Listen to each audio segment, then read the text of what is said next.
It is now completely dark around you, with nothing but the sound of your own calm breathing. In this deep night, we are about to enter a strange and almost forgotten chapter of history. The subjects that people usually hesitated to talk about, or that were only whispered, today we will bring them into the light, though it will be a slow revelation, cloaked in sleep. Today's topic is the strangest methods of pregnancy testing in medieval history, and some even more bizarre stories. The Middle Ages, a time when women's lives were deeply entwined with the cycle of pregnancy and childbirth. Confirming pregnancy was extremely important from a social, hereditary, and spiritual perspective. But without modern contraception or blood tests, people of that era relied on methods that today seem incredible, strange, and sometimes comical. These tests were a complex mixture of science, superstition, and simple folk belief. Let us try to understand the psychology of the people of that time, who feared or were reassured by even the slightest symptoms. First, we will look at the method that was perhaps the most widely circulated, but had no scientific basis. This was the grain and water test. In many regions of medieval Europe, it was believed that if a woman wanted to confirm whether she was pregnant, she had to collect her urine in a vessel late at night. Then, specific types of grains, such as barley or wheat, were sprinkled on the urine. The test was performed in complete silence and darkness. If the woman was pregnant, these grains would swell within a certain period, or bubbles would appear on the water's surface due to some chemical reaction, or the grains would behave differently. If the grains remained unchanged, it was assumed she was not pregnant. This test persisted for centuries, and no chemical process worked behind it. Rather, its effectiveness depended entirely on environmental humidity, grain quality, and above all, the mental expectation of the woman undergoing the test. Imagine that moment, the woman sitting alone in the dead of night, her future depending on a few grains, her mental agitation, her hopes or fears. All of these would cast an invisible influence on the test results. It was not science, it was a silent ritual of waiting. Next, let's turn to another popular method, the torch and smoke test. This test was even more dramatic. A woman would be taken to an open space at night, where a small fire or torch was prepared. It was believed that if the woman was pregnant, the vapor or breath emanating from her body would have a special effect on the fire. For example, some would say that if the vapor went straight up, she was not pregnant. But if the vapor bent or the torch flame flickered unusually, it was a sign of pregnancy. This method was actually dependent on optical illusions and minor changes in the air. In the Middle Ages, even a slight gust of wind or a change in humidity could affect a flame strangely, and people would interpret minor signs as destiny. Your breathing is now slowing. The silence of the grains and the flickering light of the torch, these two images are calming all the agitation in your mind. We have just emerged from the mysterious world of grain and torch tests, where human expectation and superstition combined to produce strange results. Now we will enter a part of medieval testing methods that was even more symbolic, darker, and directly linked to human belief and physical reactions. These methods prevailed in society for many years because their underlying reasons were mysterious and not easily understood. Next, we will look at tests that relied on the body's own reactions, especially the test of the gold coin or metal. This test was prevalent among relatively wealthy or aristocratic women. It was believed that a specially prepared gold or copper coin would be taken to test for pregnancy. That coin would be submerged in urine collected in a specific vessel.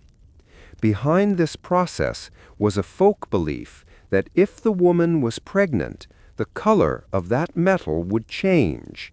Either it would become dull, or a greenish or blackish layer would form on it.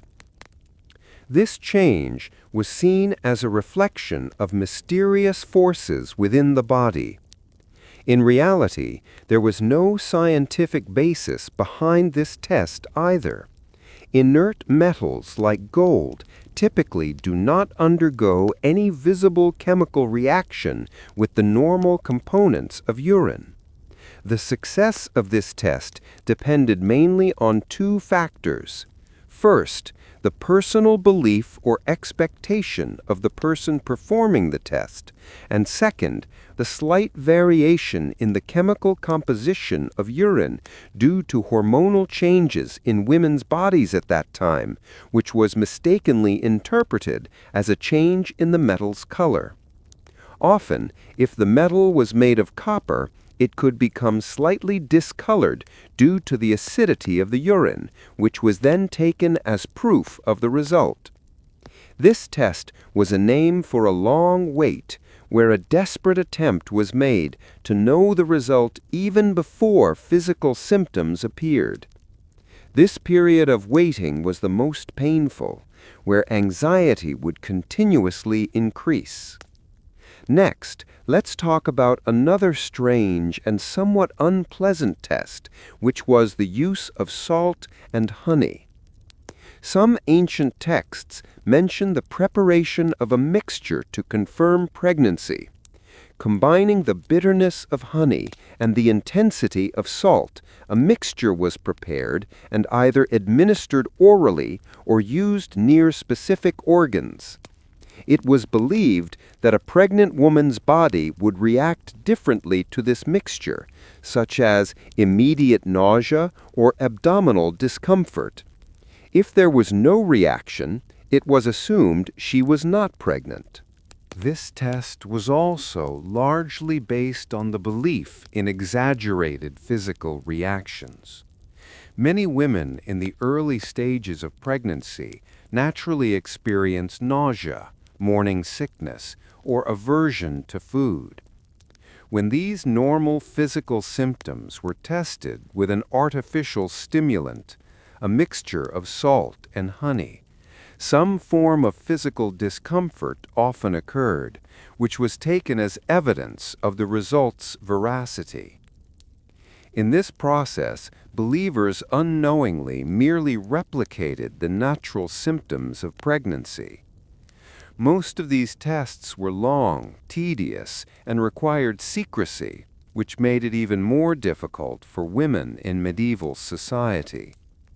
Each test was actually an alternative to waiting for physical symptoms, which could somewhat alleviate their anxiety. And finally, in this section, we will look at reliance on animals. In medieval folklore, some animals were seen as a means of prophecy or truth revelation. A common test involved observing the droppings of a bird or the behavior of a specific animal. In some regions, it was believed that if a particular type of bird or mouse, after being kept in a specific environment, became sick or behaved unusually, it indicated the woman's pregnancy. This belief likely originated from ancient astrology and the concept of observing animal behavior, which took on a more distorted form in the Middle Ages. Even a slight discomfort in an animal was then considered the result of supernatural forces.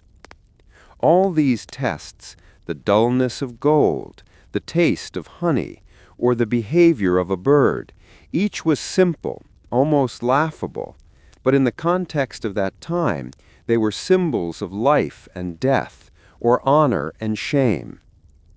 These tests confirmed how long and how strange a path women had to travel to get confirmed news of pregnancy. This period of collecting and processing all this information slowly leads the listener into a deep rest. We have just emerged from the mysterious world of grain and torch tests, where human expectation and superstition combined to produce strange results. Now we will enter a part of medieval testing methods that was even more symbolic, darker, and directly linked to human belief and physical reactions. These methods prevailed in society for many years because their underlying reasons were mysterious and not easily understood. Next, we will look at tests that relied on the body's own reactions, especially the test of the gold coin or metal.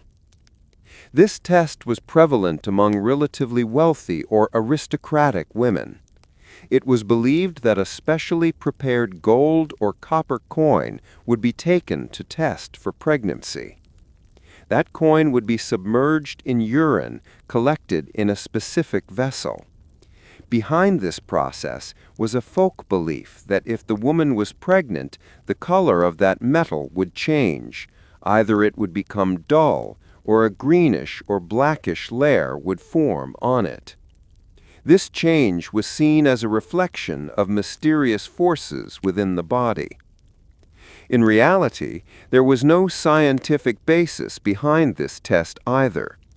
Inert metals, like gold, typically do not undergo any visible chemical reaction with the normal components of urine. The success of this test depended mainly on two factors. First, the personal belief or expectation of the person performing the test, and second, the slight variation in the chemical composition of urine due to hormonal changes in women's bodies at that time, which was mistakenly interpreted as a change in the metal's color. Often, if the metal was made of copper, it could become slightly discolored due to the acidity of the urine, which was then taken as proof of the result. This test was a name for a long wait, where a desperate attempt was made to know the result even before physical symptoms appeared. This period of waiting was the most painful, where anxiety would continuously increase. Next, let's talk about another strange and somewhat unpleasant test, which was the use of salt and honey. Some ancient texts mention the preparation of a mixture to confirm pregnancy. Combining the bitterness of honey and the intensity of salt, a mixture was prepared and either administered orally or used near specific organs. It was believed that a pregnant woman's body would react differently to this mixture, such as immediate nausea or abdominal discomfort. If there was no reaction, it was assumed she was not pregnant. This test was also largely based on the belief in exaggerated physical reactions. Many women in the early stages of pregnancy naturally experience nausea, morning sickness, or aversion to food. When these normal physical symptoms were tested with an artificial stimulant, a mixture of salt and honey, some form of physical discomfort often occurred, which was taken as evidence of the result's veracity. In this process, believers unknowingly merely replicated the natural symptoms of pregnancy. Most of these tests were long, tedious, and required secrecy, which made it even more difficult for women in medieval society. Each test was actually an alternative to waiting for physical symptoms, which could somewhat alleviate their anxiety. And finally, in this section, we will look at reliance on animals. In medieval folklore, some animals were seen as a means of prophecy or truth revelation. A common test involved observing the droppings of a bird or the behavior of a specific animal. In some regions, it was believed that if a particular type of bird or mouse, after being kept in a specific environment, became sick or behaved unusually, it indicated the woman's pregnancy. This belief likely originated from ancient astrology and the concept of observing animal behavior, which took on a more distorted form in the Middle Ages.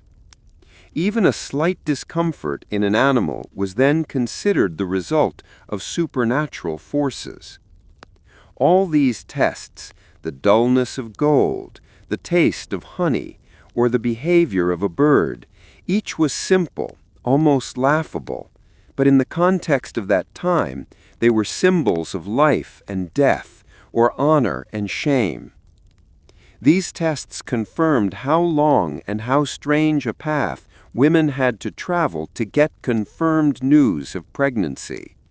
This period of collecting and processing all this information slowly leads the listener into a deep rest.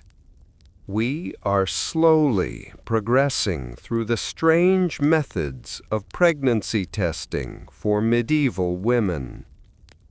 After observing tests based on grains, metals, and animal behavior, we will now focus on those tests that were more physical, personal, and directly dependent on herbal or chemical ingredients. The third category of tests primarily relied on applying various herbs, beverages, or chemical mixtures to the body and observing its reactions. These methods were often performed secretly and under the supervision of experienced midwives or folk healers, as these processes were risky to reveal publicly.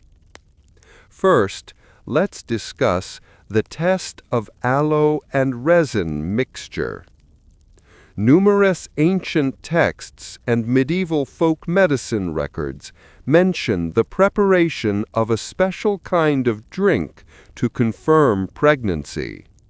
The main ingredient of this mixture was aloe, known for its intense bitterness, and various types of resin or tree gum were added to thicken the mixture. This mixture was given to drink in very small quantities. The prevailing belief was that if a woman was pregnant, her body would reject this intense mixture, resulting in her vomiting intensely, immediately, or within a short time. If she showed no severe reaction after drinking, it was assumed that her body was undergoing some other chemical process associated with pregnancy. The logic behind this test was likely the sensitivity of pregnant women to nausea or morning sickness. Pregnant women are often overly sensitive to smells or tastes. This intense, bitter mixture could induce nausea in any woman's body, but this reaction was taken as specific proof of pregnancy. This test was a type of trial and error method, where whatever the outcome, it was interpreted as being associated with pregnancy in some way. The taste of the aloe and resin mixture was extremely unpleasant, so women had to endure much mental distress to complete the test. The next test was even more direct and somewhat aggressive, the vinegar and honey test. In this method, strong vinegar and honey were mixed in a specific proportion. After drinking this mixture, the woman had to wait for a certain period. It was believed that if she was pregnant, a special kind of sweet or sour smell, different from normal breath, would emanate from her breath. To examine this smell, a midwife or an experienced woman would come very close to her face and declare the result by smelling her breath. Due to the intense smell of vinegar and the sweetness of honey, this test was extremely uncomfortable. Hormonal changes during pregnancy can cause a slight alteration in breath odor, which is now known in medical science. But in the Middle Ages, this slight variation was taken as the basis for such strange tests. This method was very personal and demanded secrecy, as it required the physical proximity and the tension of another person. This process was a kind of ordeal for those women, where they were fighting not just for their physical condition, but also for their privacy and social standing. Alongside this, another method was prevalent, which was even more symbolic: the fruit rot test. In this method, an apple or another fruit was soaked in the woman's urine for a specific period. If the fruit began to rot faster than usual, it was considered a sign of pregnancy. This rotting process likely occurred due to the reaction of the fruit's components with ammonia or other components present in the urine, although there was no specific scientific proof for it. It was an attempt to reveal the truth through nature.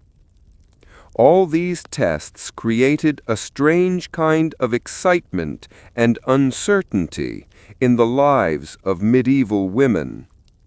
Waiting for each new test, deep anxiety for each result, these feelings were part of the mystery surrounding their lives. These long and uncertain processes slowly lead the listener towards a deep, steady, and boring comfort, sleep, and deeper relaxation. We continue our discussion of the strange methods of pregnancy testing for medieval women. We have seen how results were determined based on grains, metals, and the symbolic power of nature. Now we will discuss those tests that were more symbolic and sometimes directly dependent on divine intervention, reflecting the simple yet profound religious beliefs of that era. Each step of these tests was long and full of anticipation, perfectly suited to lead the listener deeper. The fourth category of tests primarily relied on finding celestial or divine signs. In these tests, more importance was given to the satisfaction of the gods or some divine indication than to physical examination. Among these, a notable method is the analysis of torch and smoke forms, which we briefly mentioned before, but will now delve deeper into. In this test, the woman would be taken to a quiet place in the dead of night, where only the light of a single torch burned. Experienced midwives or priests believed that if the woman was pregnant, the warm vapor or breath emanating from her body would affect the torch flame in a specific way. It was believed that in normal conditions, the flame would rise in a straight line, but in the presence of pregnancy, the flame would slightly lean to the right or left, or it would unusually take on a blue or green hue, which was considered a sign of divine connection.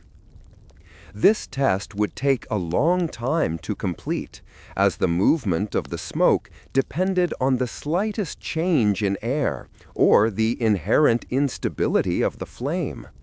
During the test, the woman had to stand perfectly still and control her breathing, which would naturally become somewhat difficult due to pregnancy. Through this, any physical discomfort or slight error was linked to the result. When the flame slightly bent, it was considered a form of divine approval, and the mental relief or excitement of that moment further strengthened this belief. This entire process was one of long waiting, where there was nothing but silence and the torchlight. Next was another symbolic test, directly reliant on dreams or daydreams. According to this method, if a woman was deeply anxious about the possibility of pregnancy, she would have to drink specific herbs at night before going to sleep.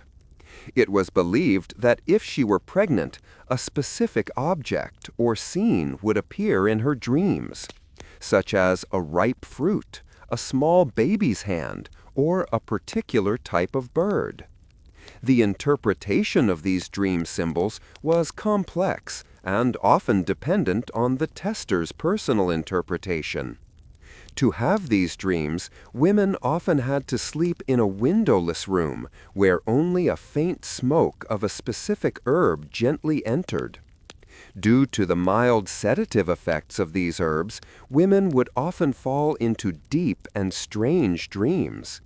When they woke up, even the slightest element of their dreams was considered an indication of the result. Taking advantage of this mental state, midwives often gave interpretations according to their preferences, which created social pressure on women of that time. This dream analysis process was extremely time-consuming, as one had to wait a long time for a deep, meaningful dream to appear. And finally, we will look at the test that was the least common but most mysterious: the urine and light reaction test. Though sparsely documented, some specific religious groups believed that if a pregnant woman's urine was placed in a special type of crystal vessel and kept under the light of a full moon for some time, there would be a change in the color or density of the urine. In some cases, if it was exposed to sunlight, it would glow with a blue or green hue. This test was, of course, performed at night or in very dim light. During this process, it was essential to keep the vessel still and remove all artificial light from the environment, making the entire procedure extremely slow and prolonged. Even a tiny dust particle or a slight change in light could significantly affect the outcome. It was an attempt to find the subtlest changes in nature as proof of pregnancy. The long stages of all these tests and the long waiting period to know the results slowly lead the listener deeper into a calmer state. We are deeply engaged in the discussion of the depth and symbolic meaning of medieval pregnancy testing methods. After relying on grains, metals, herbs, and even dreams, we will now enter a stage where testing methods were based more directly on physical symptoms, but their interpretation was entirely driven by superstition and supernatural beliefs. These tests were relatively less experimental and more observational, forcing women to monitor their bodies for long periods. The sixth category of tests was observation of body heat and cold. A fundamental belief in medieval medical science was that the human body depended on the balance of four humors: blood, phlegm, yellow bile, and black bile. Pregnancy was generally seen as an increase in warmth and humidity within the body. Therefore, a common way to test was to observe the warmth of the patient's hands, feet, or abdomen by touch. It was believed that if the woman was pregnant, the center of her body, especially the lower abdomen, would be unusually warm compared to other parts, as if a new life within was generating heat. To complete this test, midwives would keep their hands on the patient's body for a long time, trying to feel the difference in warmth. This process was slow, as this variation in warmth was extremely subtle and could easily depend on ambient temperature or the patient's mental state. If the abdomen felt unusually warm, it was considered a definite sign. Conversely, if a woman felt excessively cold, she was assumed to have cold or dry humors, indicating the absence of pregnancy. Such tests were not just a matter of minutes. They required prolonged, silent observation, repeated touching by hand, and waiting for some time for the result. These moments of waiting were the core components of a boring history. This time of touch and observation was both uncomfortable and hopeful for women. Next, we will look at the method that was relatively less physical but relied on prolonged observation. Observation of abnormality of the menstrual cycle. Although this is a normal symptom of pregnancy rather than a testing method, in the Middle Ages, this very normalcy was seen as a kind of test result. If a woman's menstrual cycle suddenly became irregular or stopped completely, it was considered the strongest evidence of pregnancy. But to confirm this cessation, one had to wait many months.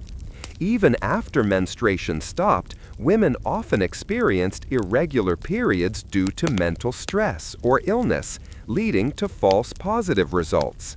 This waiting period was the longest and most agonizing. Midwives would instruct women that if there was no change even after a specific number of days had passed since their period stopped, only then should they assume pregnancy. These long months were full of uncertainty and hope. Even the slightest change in the menstrual cycle would become big news for society, as inheritance, property rights, and social status depended on this information. The silence of this long wait and the anticipation of physical changes were the longest and most tedious parts of medieval pregnancy testing. And finally, in this section, we will look at drinking a decoction of specific herbs. A warm decoction mixed with certain herbs, such as mint or lavender, was given to drink. It was believed that due to a pregnant woman's different digestive process, she would quickly digest this decoction or would not experience any particular physical discomfort, whereas a non-pregnant woman would vomit quickly. After drinking this decoction, the woman had to sit still for a long time so that the herb's effect could fully work on her. This process was a kind of slow chemical test that yielded results only through waiting. Every swallow, every moment of silent anticipation, all of this was an integral part of the lives of women of that time, bringing them physical and mental stillness. We are deeply immersed in the discussion of the depth and symbolic meaning of medieval pregnancy testing methods. After reliance on grains, metals, herbs, and even dreams, we will now enter a stage where testing methods were based more directly on physical symptoms, but their interpretation was entirely driven by superstition and supernatural beliefs. These tests were relatively less experimental and more observational, forcing women to monitor their bodies for long periods. The seventh category of tests was the test involving mirrors or shiny objects. This strange test was mainly prevalent in medieval rural areas, where simple glass or polished metal pieces were seen as tools for prophecy. The method was as follows. A virgin woman would be taken to a quiet, dark room, where a clean, polished metal vessel or sometimes a small mirror was placed. She would be instructed to urinate very carefully onto the vessel, and then cast moonlight or candlelight onto it. It was believed that if the woman was pregnant, a special kind of vague reflection would form on the light reflected in the vessel or on the liquid within the vessel, indicating pregnancy. This reflection was sometimes believed to appear as a miniature baby's figure, or sometimes as a religious symbol. For this test to be successful, environmental stability was crucial. Room temperature, the cleanliness of the vessel, and even the mental stability of the tester, everything affected the outcome. This test would take a long time to complete, as light had to be steadily cast onto the vessel, and deep concentration had to be maintained for a long time to notice that change. In this process, the slightest movement of light and liquid was interpreted as a supernatural sign. Such tests created deep anticipation in women's minds and an intense longing for even the slightest miraculous sign, which robbed them of their peace of mind. These long moments of observation and waiting were the most boring and tiring parts of this test. Next, we will look at another symbolic test, directly dependent on time, waiting between sunset and sunrise. In this method, a woman would have to collect urine on a specific day, such as a full moon or a particular religious day, after the appearance of the initial symptoms of pregnancy.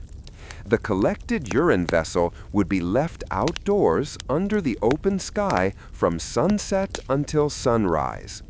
It was believed that if the woman was pregnant, a special kind of crystals or marks would form in the first light of dawn on that liquid, or in the soil around the vessel, which would not be like ordinary dew. In some cases, it was believed that a special plant or algae would grow on the edge of the vessel or in the soil. This test required waiting one night and one morning to complete. Not seeing any results for this long period, no change, or overthinking about slight changes, women would become exhausted by this mental conflict. The excitement of seeing the results after dawn, and then the feeling of disappointment if no signs were found, this entire cycle was very long and mentally exhausting. Through these tests, we understand that confirming pregnancy in the Middle Ages was not a quick process. It was a complex cycle of long waits, physical discomfort, and supernatural interpretations.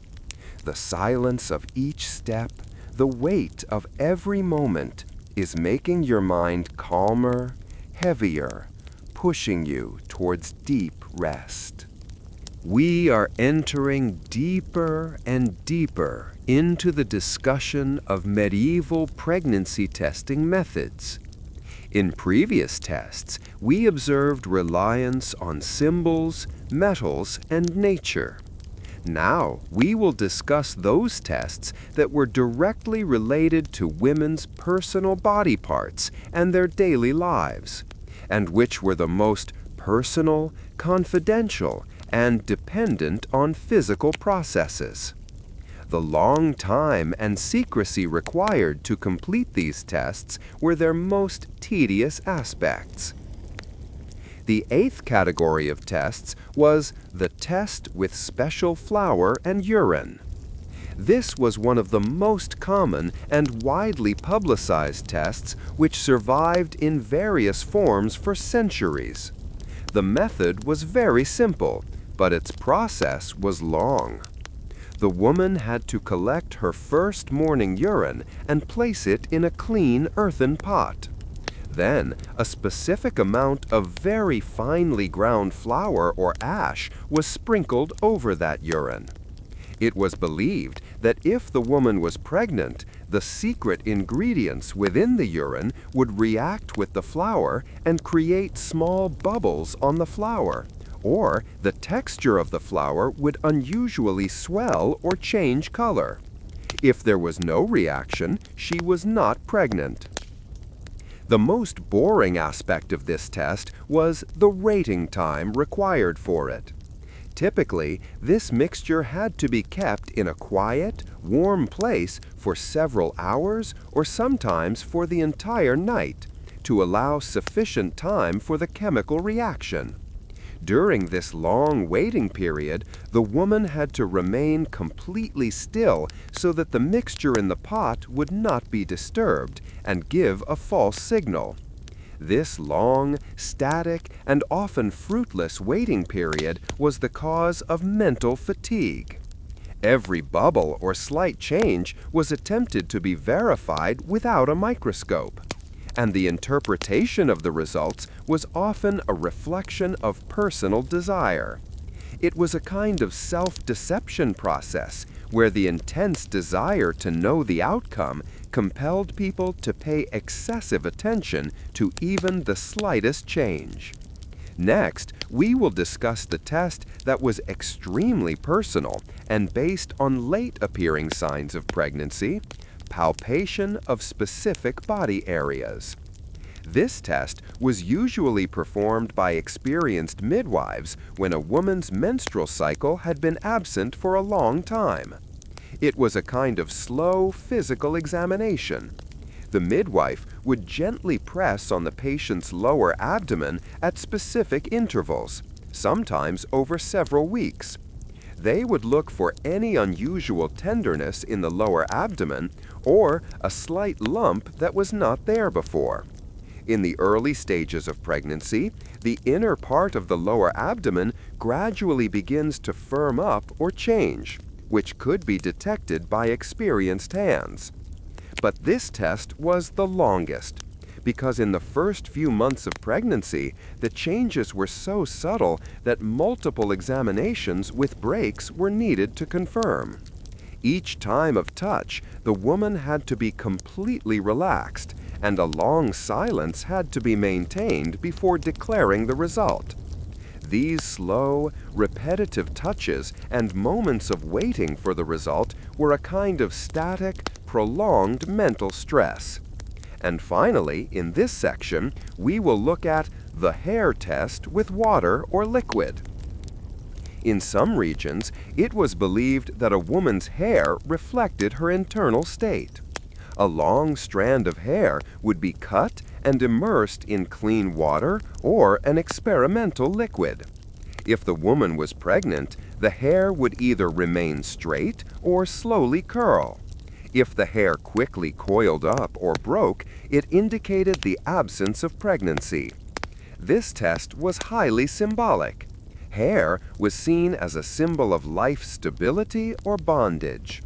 This test also took a long time to complete, as one had to stare steadily for a long time to observe the slightest change in the hair. All these tests, due to their long waits and association with physical or mental distress, created a static, uninterrupted anxiety in the lives of medieval women which is difficult to imagine in today's fast-paced life. These long processes are taking you deeper into more peace. We are delving deeper and deeper into the discussion of medieval pregnancy testing methods. In previous discussions, we observed the slow processes relying on herbs, symbols, and physical observations. Now, we will approach some strange and almost religious rituals that were dependent on social and spiritual purity, and whose testing process was extremely long and mentally stressful. The ninth category of tests was the test of sacred particles or dust. Religious beliefs were deeply ingrained in medieval society. It was believed that if life came into a woman's womb as a blessing from God, that life would carry a kind of purity. This test was usually performed only when other natural or physical tests failed. The method was as follows. The woman would be taken to a sacred place, such as near a local church or monastery, where dust from the remains of a saint or hermit, relics dust, was kept. The tester would take a small amount of that sacred dust in a vessel and mix it with the woman's urine. If the woman was pregnant, the sacred dust would dissolve differently than usual, or settle at the bottom of the vessel in the mixture, providing evidence of divine intervention. This test was extremely long because it required a special day or the presence of a specific saint. Not only that, but one had to pray silently for a long time in the sacred place so that the environment remained pure during the test. The belief that these dust particles would behave differently than ordinary dust was purely a reliance on the miraculous. Changes in this mixture were observed for many hours, where even the slightest alteration would give the final declaration of the result. This entire process was ceremonial, performed with respect, and at the same time an extreme test of mental patience for women, because failure meant social reproach or a long wait. Next, we will look at the method that was a faint echo of ancient Roman or Greek traditions, the geometric test of light and shadow. Although less common, this test was prevalent among the elite or learned circles. At a specific time, usually midday when the sun was directly overhead, the woman would be placed in a room where light entered through only one small opening. That beam of light would create a specific geometric shape on the floor or wall. It was believed that if a pregnant woman's urine or bodily gaseous emission fell on that beam of light, the shape of the light would slightly change. Either it would expand or its edges would become blurry. This test required stability of light and the correct amount of dust in the room to be completed. This observation, lasting a few minutes, demanded extreme concentration, as the slightest movement could change the shape of the light. Although this test was done in the middle of the day, its silence and the need for subtle observation made it long and tedious. During this process, the woman also had to control her breathing so that the slightest movement of her body would not affect the test. And finally, in this section, we will look at a simple observation from medieval agrarian society, the seed sowing test. In some rural areas, it was believed that if a fruit or seed was somehow affected by a woman's pregnancy, it would germinate differently. This test was the most long-term. Specific types of seeds, such as peas or beans, were soaked in urine and then sown in a specific earthen pot. If the woman was pregnant, the seeds would germinate faster than usual or take on a different shape in the germination process. Consequently, the small seedling had to be monitored for the next few weeks. Watering a small amount daily and waiting for each new sprout was a long, dull, and waiting process. This long period of observation was the main reason for making this test boring, as it would take weeks to get results. All these methods, due to their formality, waiting, and uncertainty, brought a kind of prolonged stillness into the lives of medieval women. Each step of this process is drawing you deeper into more peace. We have entered the final observation stage of medieval women's pregnancy testing processes. Whether the test succeeded or failed, the social reaction and long-term observation process after the result declaration was often longer and more tedious than the original test itself. These observations solidified superstitions deep within society. The 11th category of observation was guessing the child's gender and its social impact before birth. In medieval society, knowing the gender of a child was as important as confirming pregnancy. If a couple expected a son for their first child to secure inheritance, then even after pregnancy was confirmed, the gender testing phase would be added to the testing procedure. A common method was to guess the gender based on the color or smell of the urine. If the urine was very dark yellow or had a strong ammonia-like smell, it was said to be an indication of a male child, as the birth of a son was associated with warm and dry natures. If the urine was light, sweet-smelling, or colorless, it predicted a female child, which was associated with cold and humid natures. This guessing process would last for several months. Women were told to observe the change in their urine according to different months of pregnancy and adjust their diet accordingly. There was no scientific basis for these observations, but under the pressure of social expectations, women would spend hours observing changes in their urine color. With each change in color, their anxiety or joy would increase, keeping their mental state unstable for a longer period. This gender guessing phase would continue almost until the last month of pregnancy, creating a long wait even after confirmed pregnancy. Next, we will look at a strange social custom, which was the prolonged ritual of purification. After pregnancy was confirmed, especially if it occurred in an aristocratic family, the woman had to go through a long purification process to prove herself pure in the eyes of society. As part of this process, the woman had to consume certain foods, such as only wet bread or water, for a specified period, and wear specific clothes, which would demonstrate her purity in the eyes of society. This purification period often lasted for several weeks or months, disrupting the woman's normal eating habits and leading to physical weakness. During this time, they had to remain strictly indoors and were not allowed to participate in any social events.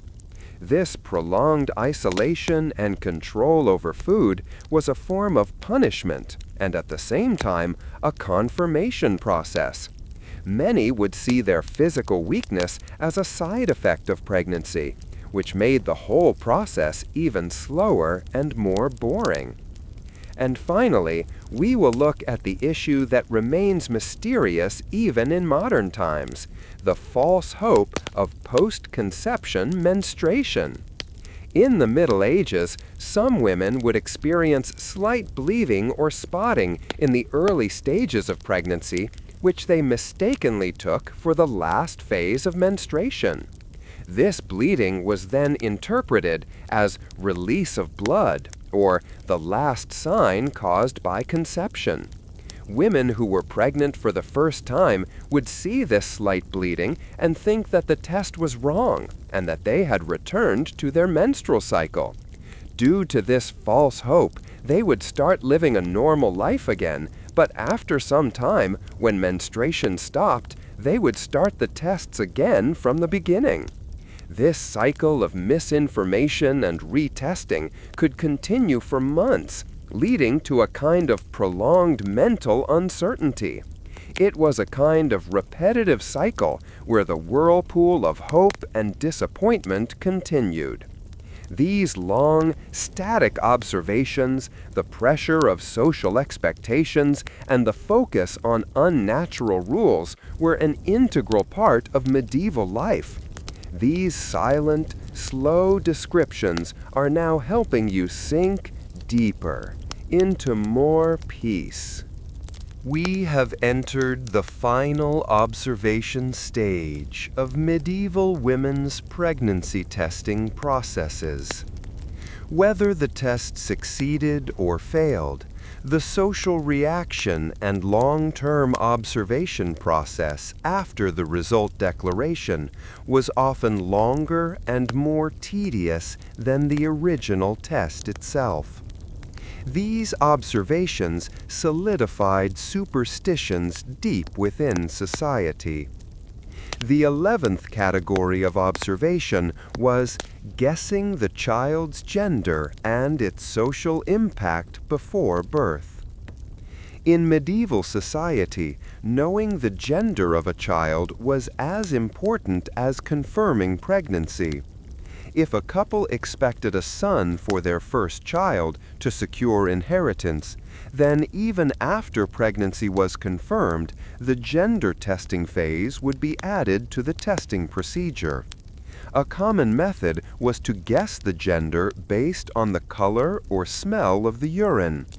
If the urine was very dark yellow or had a strong ammonia-like smell, it was said to be an indication of a male child, as the birth of a son was associated with warm and dry natures. If the urine was light, sweet-smelling, or colorless, it predicted a female child, which was associated with cold and humid natures. This guessing process would last for several months. Women were told to observe the change in the color of their urine according to different months of pregnancy, and adjust their diet accordingly. There was no scientific basis for these observations, but under the pressure of social expectations, women would spend hours observing changes in their urine color. With each change in color, their anxiety or joy would increase, keeping their mental state unstable for a longer period.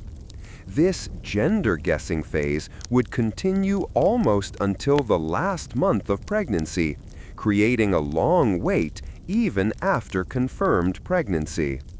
Next, we will look at a strange social custom, which was the prolonged ritual of purification. After pregnancy was confirmed, especially if it occurred in an aristocratic family, the woman had to go through a long purification process to prove herself pure in the eyes of society. As part of this process, the woman had to consume certain foods, such as only wet bread or water, for a specified period, and wear specific clothes which would demonstrate her purity in the eyes of society. This purification period often lasted for several weeks or months, disrupting the woman's normal eating habits and leading to physical weakness. During this time, they had to remain strictly indoors and were not allowed to participate in any social events. This prolonged isolation and control over food was a form of punishment and, at the same time, a confirmation process. Many would see their physical weakness as a side effect of pregnancy, which made the whole process even slower and more boring. And finally, we will look at the issue that remains mysterious even in modern times, the false hope of post-conception menstruation. In the Middle Ages, some women would experience slight bleeding or spotting in the early stages of pregnancy, which they mistakenly took for the last phase of menstruation. This bleeding was then interpreted as release of blood or the last sign caused by conception. Women who were pregnant for the first time would see this slight bleeding and think that the test was wrong and that they had returned to their menstrual cycle. Due to this false hope, they would start living a normal life again, but after some time, when menstruation stopped, they would start the tests again from the beginning. This cycle of misinformation and retesting could continue for months, leading to a kind of prolonged mental uncertainty.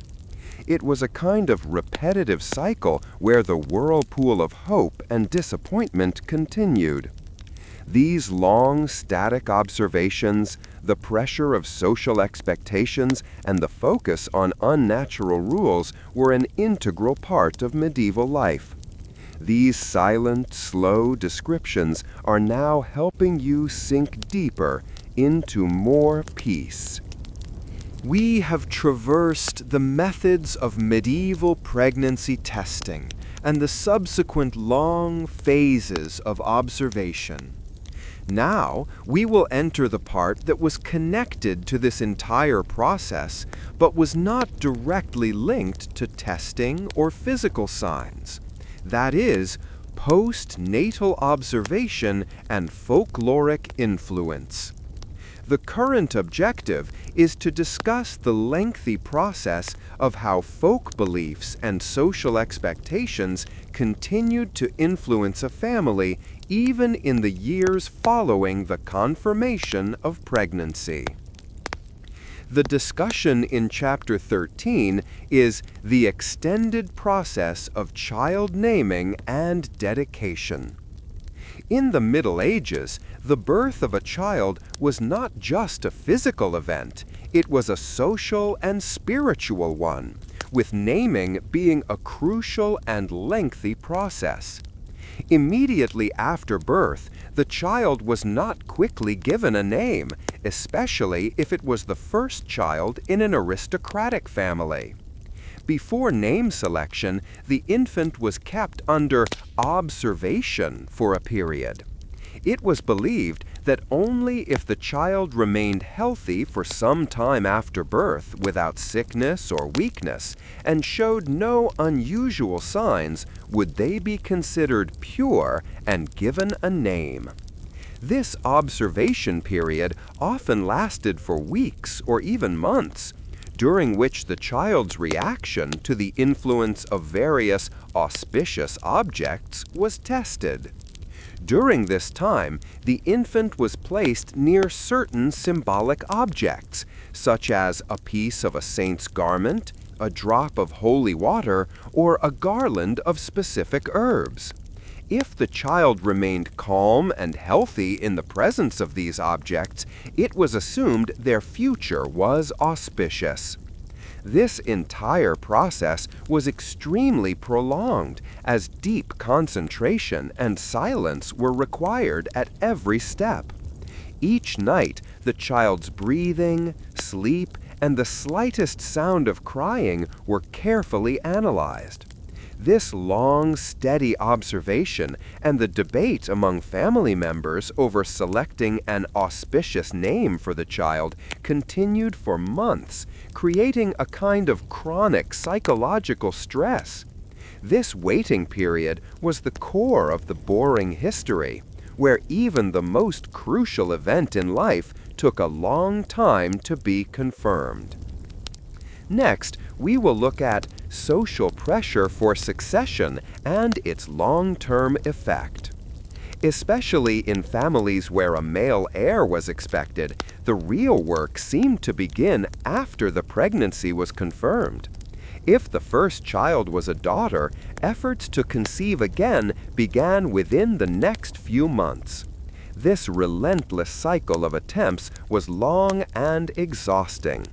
The psychological pressure was on the men to ensure the continuation of their lineage. This pressure was reflected even more intensely on the women, as their bodies had to be constantly ready for conception. This cycle continued for years, featuring recurring phases of pregnancy testing, confirmation, and anticipation regarding the child's gender. Each failure, or the birth of a daughter, created the necessity to begin a new test, a process that could span years. This continuous pressure and physical exertion led to a form of mental stagnation, which over time generated only a sense of waiting and repetition. And finally, in this section, we will discuss folk beliefs of death and rebirth in pregnancy. In the Middle Ages, pregnancy and childbirth were viewed as a symbolic transition from one extreme of life to another, from death to birth. Often, after conception was confirmed, women believed their old self was dying and they were entering a new life. Consequently, they would often abandon their familiar possessions for long periods or isolate themselves in specific locations, a process that symbolized death and purification. This isolation and distance from the familiar environment amounted to voluntary solitude, which physically and mentally created monotony over a long time. The entire period was one of deep, still, and quiet waiting, where the concept of time seemed to have paused. This long phase of waiting, the burden of social expectations, and the results of strange tests help you sink deeper into more tranquility. All anxiety is now fading away.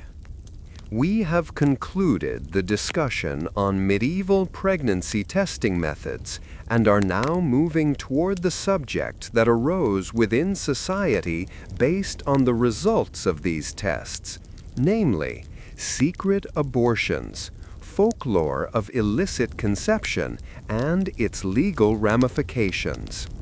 These matters were extremely confidential, which is why the folklore built upon them requires a more extensive and prolonged analysis. The discussion in Chapter 14 is Secret Abortions and Herbal Remedies. In medieval society, illicit or unwanted pregnancy was a terrible social stigma, especially if it involved the upper echelons of society or was connected with religious doctrines. When a test yielded a negative result but menstruation did not return, or when a pregnancy had to be terminated for any reason even after a positive test, attempts at secret abortion were made. This process was extremely perilous and relied on certain herbs that were highly toxic and whose correct dosage was unknown. Among these herbs, the most prominent were savine, juniper berries, or root of rue. These herbs were extremely potent and capable of inducing abortion even when consumed in small quantities. The problem, however, was the unknown precise dosage. Consuming slightly more could endanger the mother's life.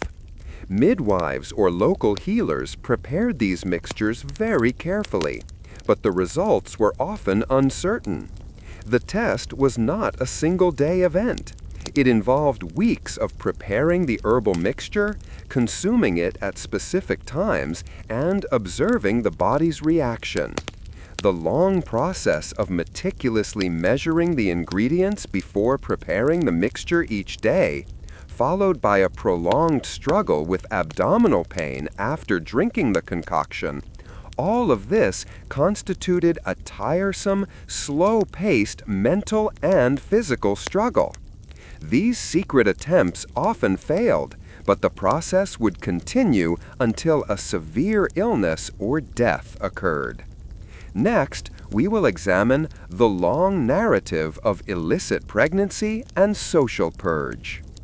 If a pregnancy was deemed illicit in the eyes of society, such as in the case of an unmarried woman, the societal reaction was prolonged and the punishment was severe. Not only the woman, but also her family would face the threat of social boycott. To remove this stigma, the family had to undergo a long period of penance. This often included a formal process where the woman had to publicly apologize and accept a form of social isolation for a specific period.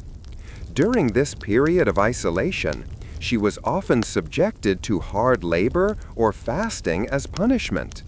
Her life during this time was monotonous and aimless, merely waiting for the completion of her purification in the eyes of society. This social isolation and prolonged punitive process was a form of social incarceration that could last for years, demonstrating that the process of punishment was not instantaneous, but enduring. And finally, in this section, we will look at long testimony and evidence seeking in court. If an illicit pregnancy or an attempted abortion came to light and faced legal action, the court process was exceedingly lengthy. Witnesses were summoned who had to describe the testing procedure, who said what and when, which herbs were used, and so on. These testimony processes continued for days, with every minor piece of information being scrutinized. The recording of each witness's statement, verification of its truthfulness, and the long arguments of lawyers, all of this contributed to a waste of time and mental exhaustion. The protracted nature of this legal process brought a kind of stillness to the lives of the people of that era, where everything moved exceedingly slowly. The discussion of all these secret attempts, long waits, and social reactions helps you sink deeper into more tranquility. All restlessness is now subdued. We have nearly concluded the discussion on medieval pregnancy testing methods and their social consequences. Now we enter the section where the connection between folklore and reality becomes more subtle, namely postnatal folklore and naming rituals, which represented a new phase of prolonged and steady observation.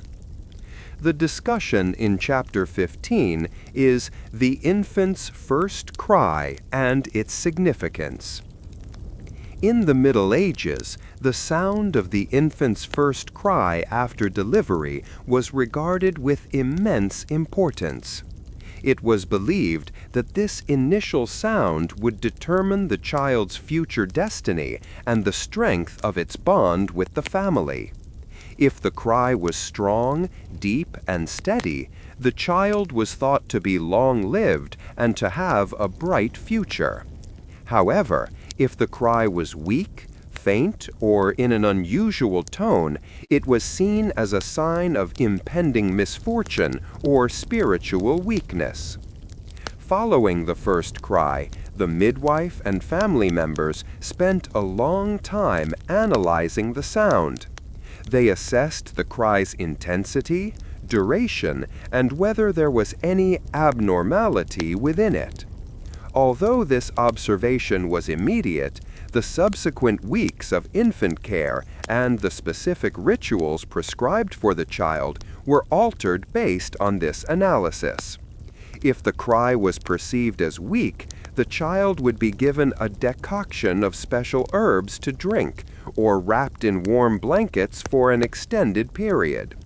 This entire process was slow and meticulous, with every moment of sound and silence being observed. This prolonged waiting and caution stemming from the first sound subsequently gave rise to various rituals imposed on the child. Next is the extended preparation for the christening ceremony.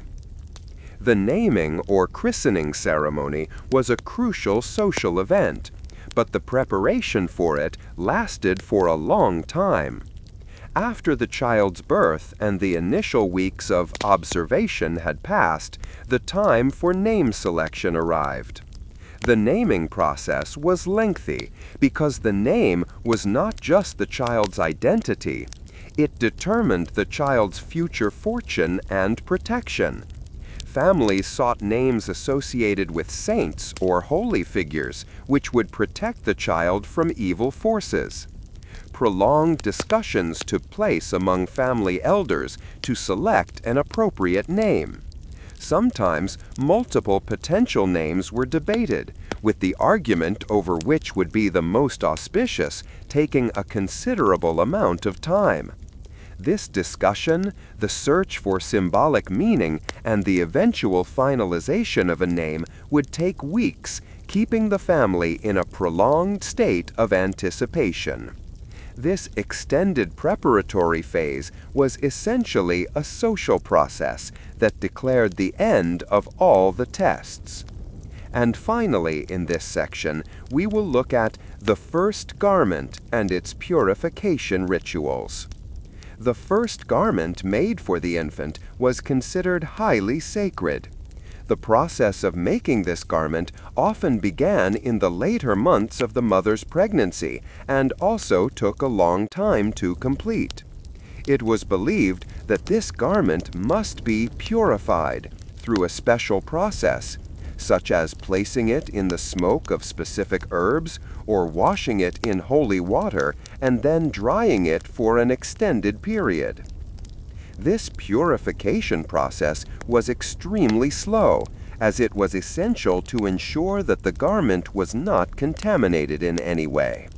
The drying period was long, especially in humid weather, and the garment had to be carefully guarded during this time. This period of waiting brought a kind of stillness, where everyone prepared for the child's arrival, but there was no rush. Caught in the vortex of all these prolonged observations, symbolic rituals, and social discussions, medieval life was steady and boring. Every moment was controlled, and every decision required a long wait. This silence and stillness is helping you sink deeper into more tranquility. We are concluding the description of those peculiar medieval tests where the arrival or absence of pregnancy was determined not by science, but by belief, symbolism, and prolonged waiting. This discussion will now turn towards a silent synthesis and stillness.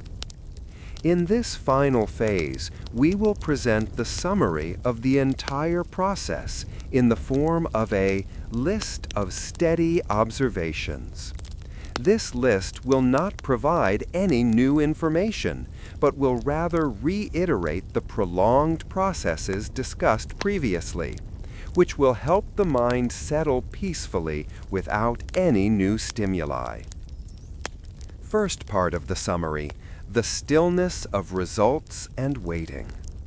Imagine that after every test there was a long wait. After conducting the urine test, one had to wait for hours to know the result. During this waiting period, the woman had to sit motionless, simply gazing at the vessel, without any movement or talk. This silence was a form of meditation, where the concept of time seemed to pause. This stillness was enduring, where no external stimulation was permitted. If the test came back negative, preparation had to start anew for the following month, meaning the cycle of waiting resumed, but this time with more experience and greater caution. This repetition was the core mantra of boring history. Second part: social expectation and prolonged silence. Even after pregnancy was confirmed, it was not announced to society. Secrecy was maintained until the physical changes became evident. This prolonged duration, lasting for several months, created a kind of latent tension and steady silence within the family. If an outsider posed a question, they were evaded or given a false answer. In this era of secrecy, every rumor, every whisper was a topic of discussion. But the final announcement came very slowly, which again brought a new kind of stillness, no longer of uncertainty, but the stillness of the impending responsibility. This period of prolonged silence was an integral part of medieval life. Third part, final reflection and call to rest. We have learned about the testing methods witnessed by medieval women, their waiting, and the social pressure imposed upon them. Even in the most difficult circumstances, they chose a long, slow, and often miraculous path to ensure the continuity of life. That stillness of the time, those long, boring, and cautious moments are now surrounding you. All the restlessness, all the superstitions of the past are now gone. Your body is heavy, your mind is calm. This lengthy account of history is leading you toward ultimate rest. There are no more tests, no more waiting, only deep, continuous silence and comfort. At this moment, only tranquility prevails around you.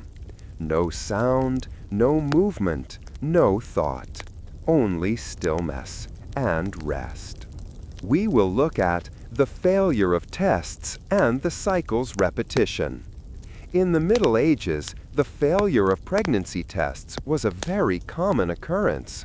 When a woman did not receive a result after performing multiple tests, frustration would descend upon society and the family. But this frustration never led to a quick resolution. Instead, the same procedures would be repeated after a failure, but this time with greater caution and fear.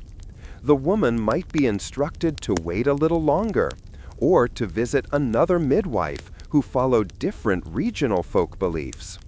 Consequently, the same types of tests, such as the grain or urine tests, would be repeated at different times in different environments. This cycle of repetition was extremely prolonged, as each new test required the silence of urine collection, the slow process of preparing ingredients, and hours of sitting still. The continuation of this cycle of failure created chronic mental fatigue, which was an inherent part of boring history, because the reality of that time was never reaching a final conclusion. Next, we will discuss the prolonged preservation of traditional knowledge. In the Middle Ages, testing methods were generally not in written form, but were memorized and passed down through generations among midwives or healers. The process of preserving this knowledge was exceedingly slow. There was no opportunity to question the efficacy of a testing method simply because it was established practice. Thus, instead of adopting any new methods, the old, obsolete, and tiresome methods were practiced repeatedly. Long discussions, symbolic interpretations, and unnecessary complications were added to preserve this knowledge, which further extended the duration of each procedure. This prolonged practice of traditional knowledge created a kind of cultural stillness, where the rapid entry of any new scientific idea was impossible. This repetition and practice of ancient knowledge was the stability of that era. And finally, to bring this long discussion to a close, we will focus on the call for stillness and deep rest. We have walked through all those tests, all that waiting, fear, hope, and prolonged observation of the Middle Ages. Now all that restlessness is over. With the same slow pace at which we entered the depth of this history, we will now return towards complete rest. Your eyes are now closed, your body is heavy and comfortable.